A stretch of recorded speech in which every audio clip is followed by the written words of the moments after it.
Thank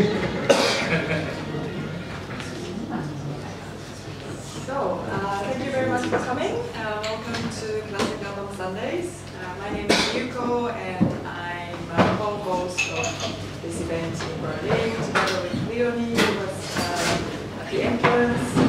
And today, this is actually the first time I'm presenting or hosting the talk for this event. But I wanted to do this today because it's a special edition of the event, and this is an album that I always wanted to feature for this event because for one, it's a great record, but I also have like a special kind of attachment to the record, mostly due to Amir, who's sitting next to me today. He recently moved to Berlin from New York, and but we've actually met a long time ago. 10 years ago. Or more. Oh yeah, 10 years ago. exactly 10 years ago. Basically because at that time I was living in Tokyo, and there was a plan to launch a magazine called Wax Poetics, a Japanese edition of the album, the magazine.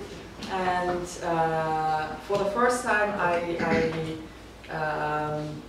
I applied for a job for this magazine. I wasn't an employee, but I was a freelance journalist, and I basically said, hey, I want to work for this magazine, it's a great magazine, I just want to get involved.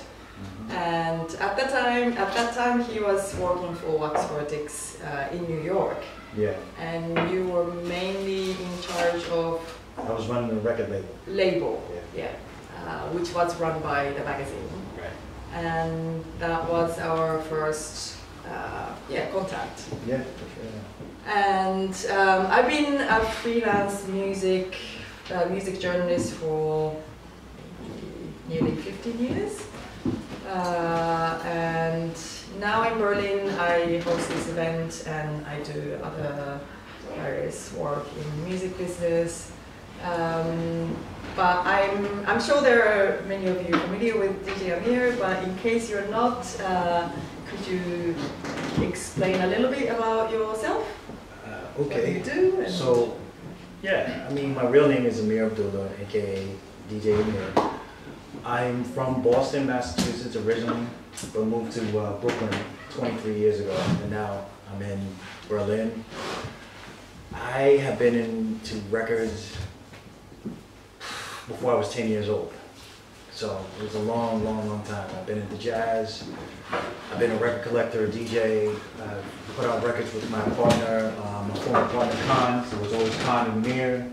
I worked in the music industry for 15, 16 years. I worked for Fat Beats. I used to run Fat Beats distributions. I worked with a lot of hip hop artists. I worked at Wax Poetics, which I reissued the record that we're about to talk about for the first time in 2009.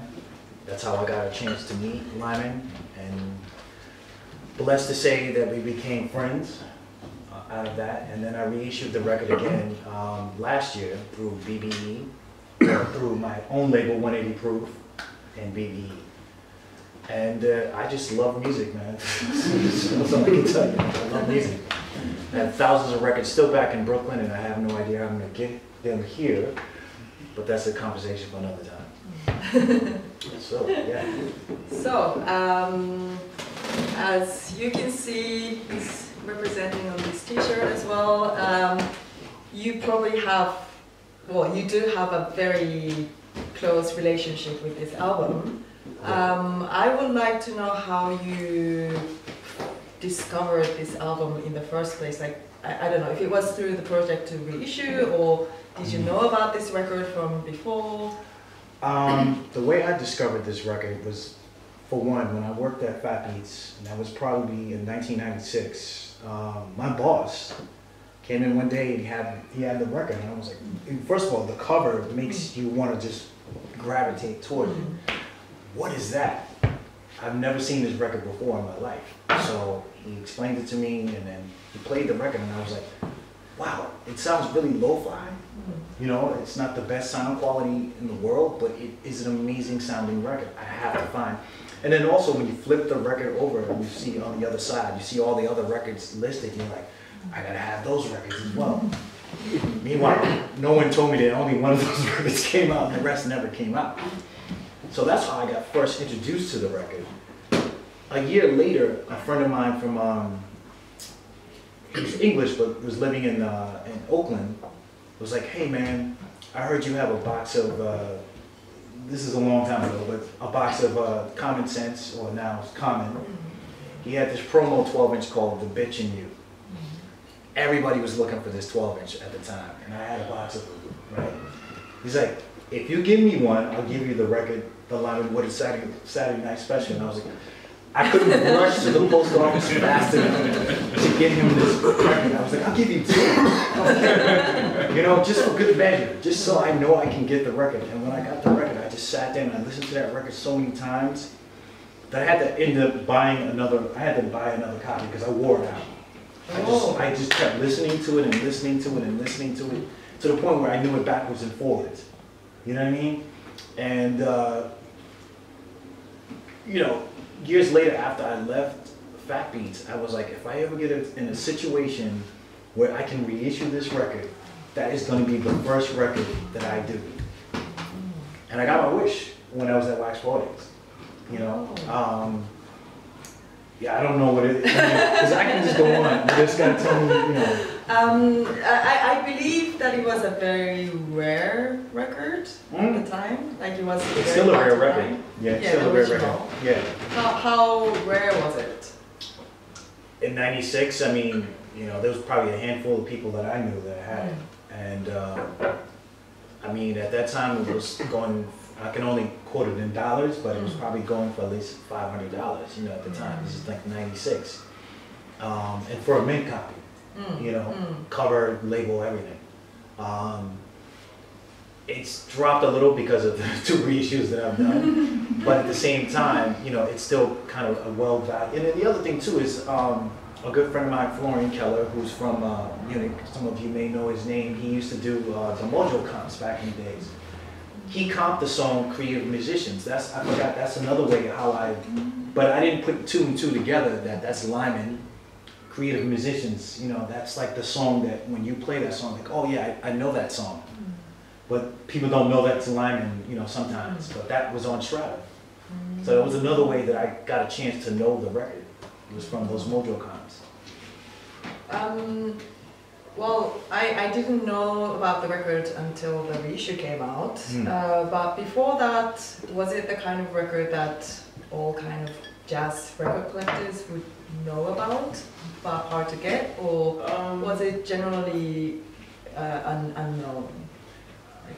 I mean, to the masses, it was definitely unknown. But for those people who were like really deep diggers, you know, like the guys from Jazzy Nova or Florian Keller or another guy, Michael Rudin from Frankfurt, those guys, jazz musicians, they all knew the record. You know, because that was like, you know, it was part of that whole rare groove scene, jazz funk scene. That was one of the records you had. You couldn't be a part of that exclusive club of rare groove or jazz funk guys unless you had that record, or at least you knew of the record. You know what I mean? So that was like your pass to be in that club. So for those people, yeah, they knew about it. But for the masses, you know, no one. I mean, even to this day, like, you know, I'm trying to remember who I met after Lyman had passed. He was like a famous jazz musician, and I was like, "You ever heard of Lyman Woodard?" And they were like, it was like over their head. They didn't, never heard of Strata, never heard of, you know, anything that they had done. So it wasn't something that was like, you know, well known. But for those deep diggers, for those people who are really into jazz funk and into just that kind of sound, you definitely knew it. You know. I think one of the reasons that Strata Records is not that known in general is because it was a very small label, and it also only had six releases. Yeah.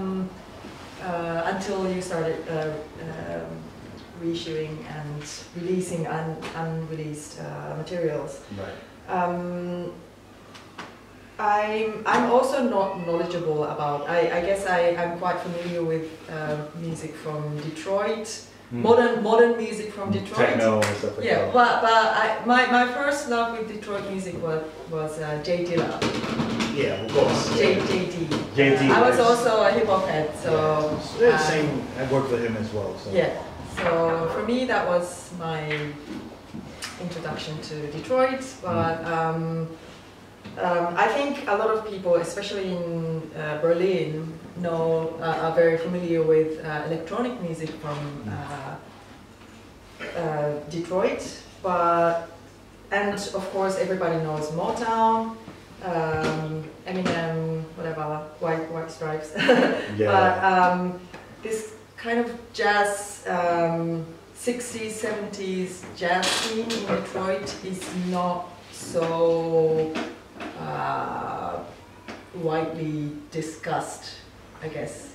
Which surprises me because if you think about it, some of the greatest musicians in jazz were from the Detroit area. I mean, you got Donald Byrd, you got Elvin Jones, you know, like Milt Jackson, you know what I mean? You got some of the greatest names in jazz that were from the Detroit area.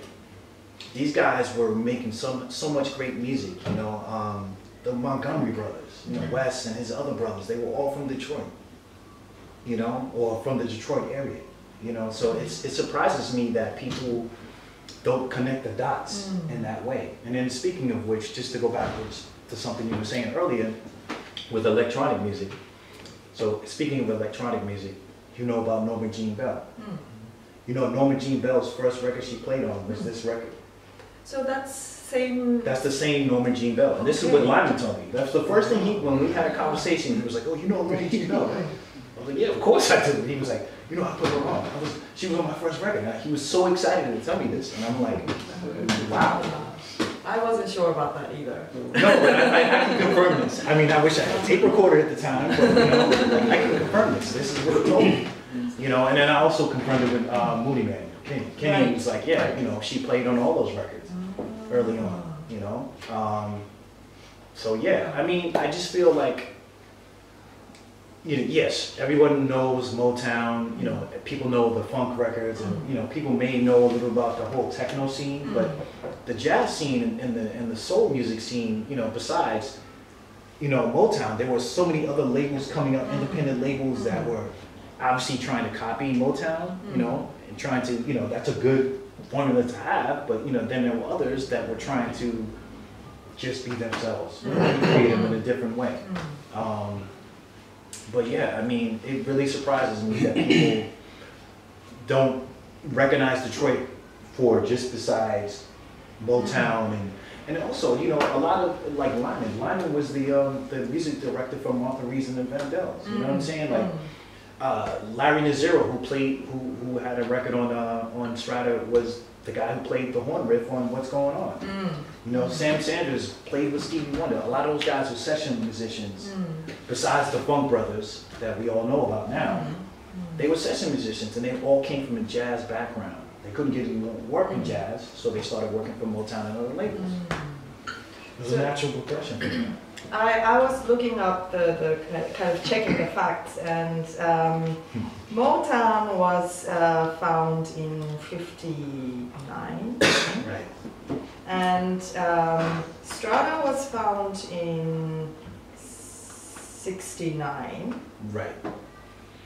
And to me, like another label that I knew, another jazz label that I knew from Detroit was Tribe Records. Yeah.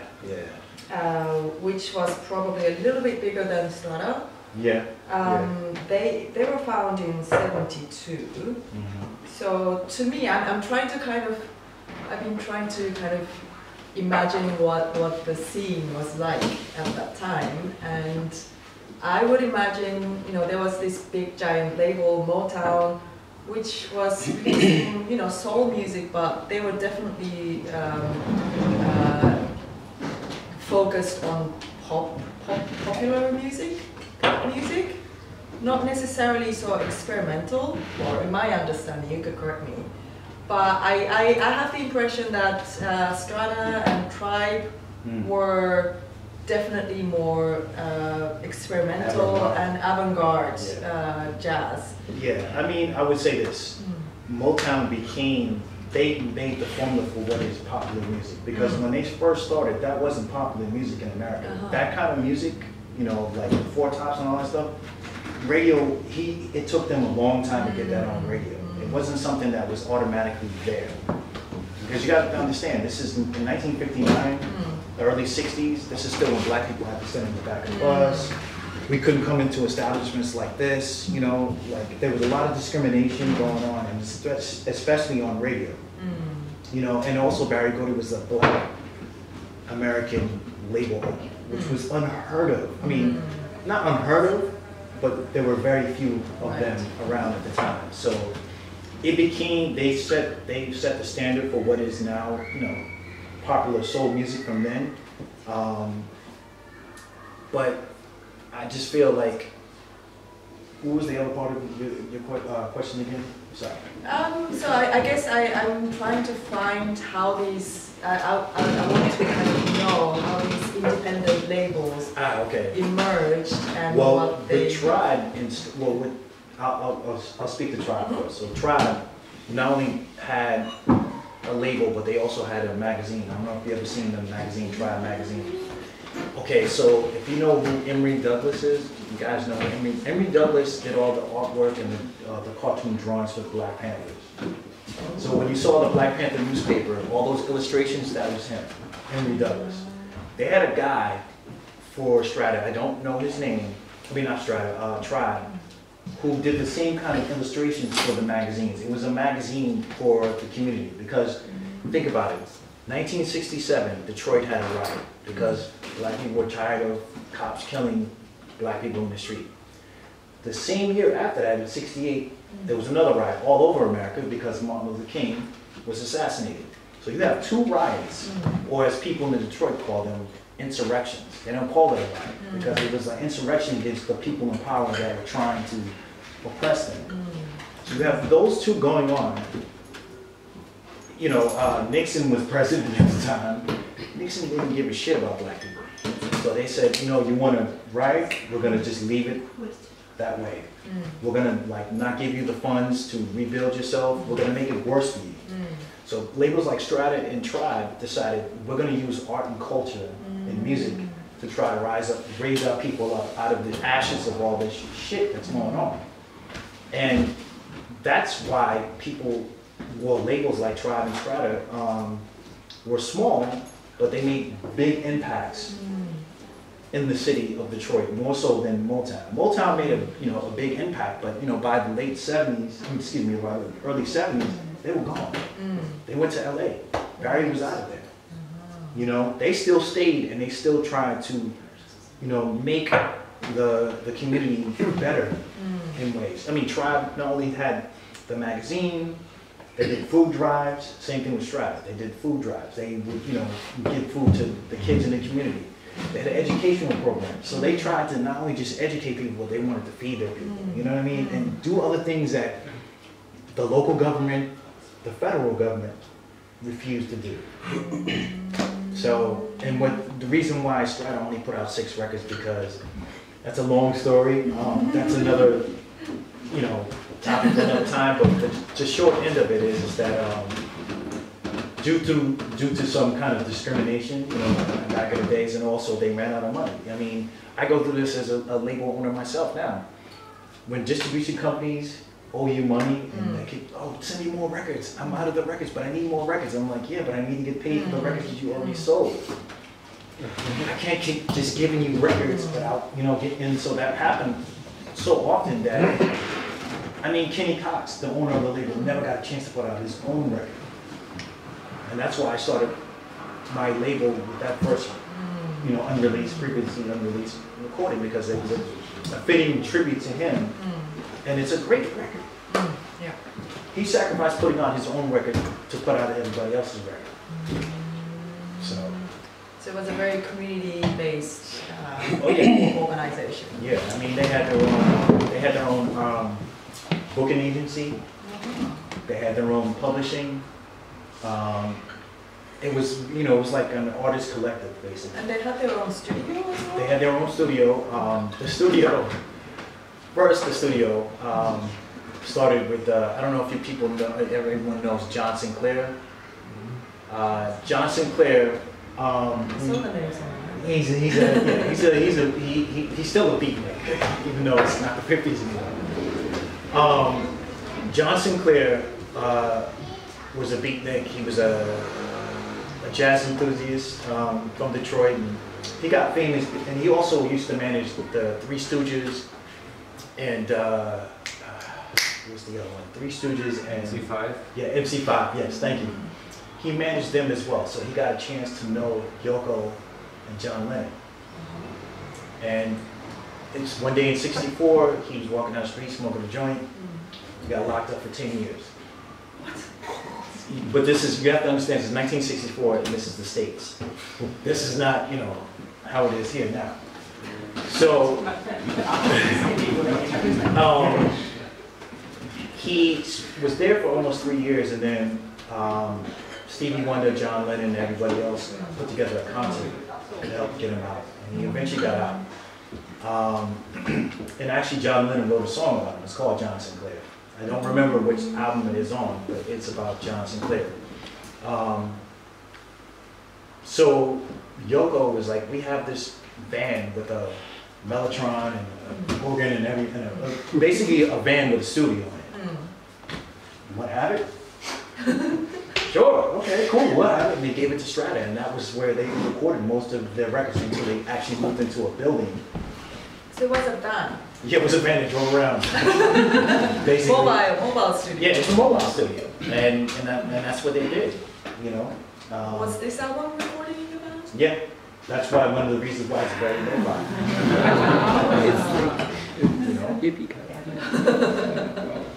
But it's like, you make lemonade out of whatever you can make. Yeah. You know what I mean? And that's what they had to do, because again, this is the early 70s. you know, Black Americans are not getting that many opportunities, so you have to do the best you can with what you have. Yeah, this is a bit contradictory to our event concept, but I have to say that this album is not the most high-defined, great-sounding recording. Not at all. But that's also why I love it, though. Yeah, but yeah, there's definitely something in the air. That's not just about precision or clarity, but there's something in the air that makes it special. And I was intending to ask you if you knew anything about the recording environment, but I mean, that's part of it right there, is just that they didn't have the greatest equipment. I mean, a lot of times when you hear on the record, you think it's a string section. It's not a string section, it's a mellotron. A mellotron makes string sounds. You know, that's the best they could do. I mean, they couldn't hire, like, okay, this section of this room, this will be the string section. No, this little table right here or whatever, it's gonna be a mellotron, you're gonna play it. But it's not hi-fi, but you can feel the passion, and you can feel the love, and you can feel that they are real musicians playing on this record. And at the end of the day, that means more to me than like it sounding very clean and pristine, you know.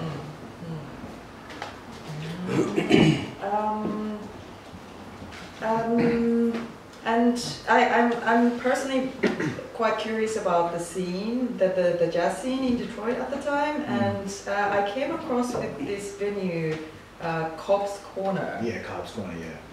Which seems to be the hangout place for these musicians at the time? Or it was one of them. I mean, there's another one called Baker's. Baker's was actually the biggest one, because that's where everybody, like Miles and everybody, when they came to Detroit. So that was a jazz venue. Yeah, it's a jazz venue. I mean, that's where Miles picked up Paul Chambers. Like, well, a lot of times with these guys, when they would come to town, instead of bringing a whole band with them, sometimes they would be like, who's the best bass player in Detroit? Paul Chambers at that time was the best one, and he just went on with Miles and Coltrane. But that's where he met him. He played with him at Baker's, and the rest is history. As you mentioned earlier, there are a lot of great jazz musicians that came out of Detroit. Right. But I imagine once they get successful, they have left the city. Do you think a lot of people have left? And I don't know who were the kind of active players in the scene in the 60s, 70s in Detroit, based in Detroit.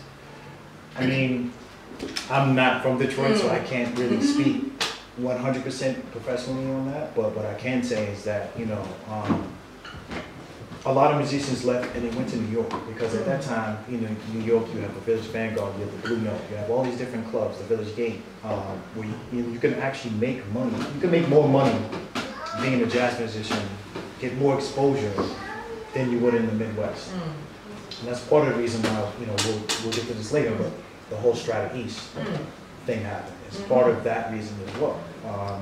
Those that stayed, like Kenny decided to stay in and try to, make something out of the community there and give people, like Regina Bell and others, Norma Jean Bell, I'm thinking of Regina Carter. Because Regina Carter was another one, I don't know if you know her. Her first record was also a Strata record. I think it was, I don't remember which one it is, but she also played, her first record was a Strata record. So, giving a lot of those people a chance, because there were so many different talented people. I mean, just a little background history. I mean, Detroit obviously was the motor city of America, Ford and all this other stuff.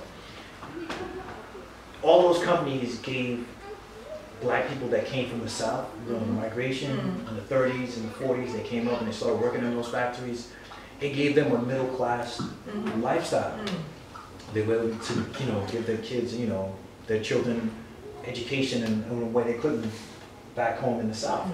And because of that, it created this middle class of people that were able to start their own labels, like a Barry Gordy, you know what I'm saying? Like, and then other little smaller labels, and be creative in music in the way that they could, I mean, rest in peace to Aretha Franklin, but her and her sisters, Irma and everyone else, you know, they all, you know, the owner now of Strata, Barbara Cox, she was like, oh yeah, they were always at our shows. We all supported each other because we were a small community at that time, and we really needed to do that.